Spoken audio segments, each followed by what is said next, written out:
סרטון זה מוקדש לעילוי נשמת חיילינו הקדושים והחזרת החטופים בעזרת השם בשלום ולהצלחת חיילינו הגיבורים. אני רוצה לתת לכם טיפ קטן, רבותיי. כשאתם קונים בהמה גסה, תקנו בהמה גסה.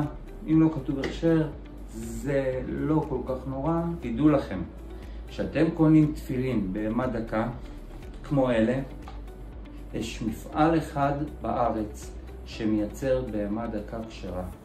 אם לא נותנים לכם תפילין עם המדבקה הזאת, עין,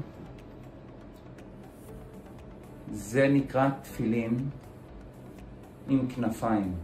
זה המפעל היחידי בארץ שמייצר תפילין דקות כשרות. אם אתה רוצה לדעת שקנית תפילין דקות שהן כשרות, רק אם יש לכם את החותמת הזאת. טוב חברים, פה סיימנו את הסרטון. ההמשך יבוא בסרטון הבא. תודה רבה לכם. תעקבו ותשתפו.